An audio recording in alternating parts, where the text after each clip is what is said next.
Il est maintenant tellement plus facile de corriger dans Google Classroom, c'est excitant et je vais vous le partager. Donc, on se dirige tout d'abord sur la nouvelle page des travaux et des devoirs et on choisit un devoir en question.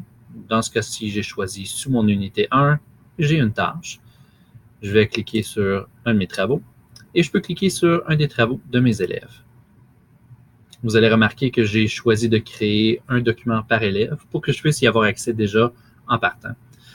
Vous allez voir automatiquement et aussitôt, on voit une interface complètement différente. Donc, on voit ici que le document de l'élève, on a notre titre, on a l'élève en question et je lui ai déjà attribué une note au hasard.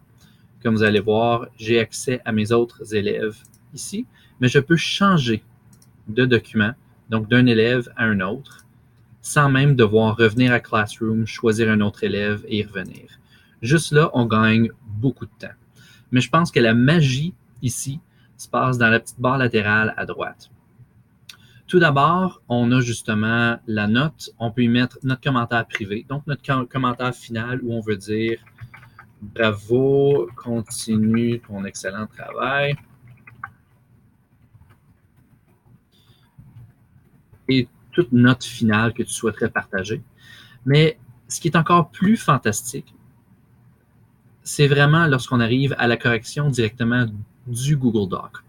Pour les gens qui sont un peu sceptiques et aiment encore imprimer les documents que l'on reçoit dans Classroom pour en faire la correction, je pense que cette petite fonctionnalité-ci devrait possiblement vous aider à changer d'avis.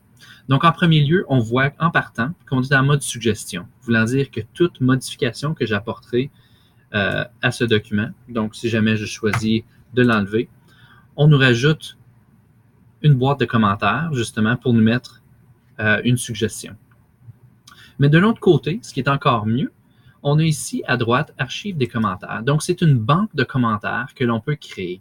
Donc, si jamais on est un enseignant de français, de langue, peu importe, vous voyez que j'ai créé donc syntaxe, orthographe douteuse, excellent travail, peu importe, on peut rajouter un nouveau. Donc, on pourrait dire gargouille tes verbes.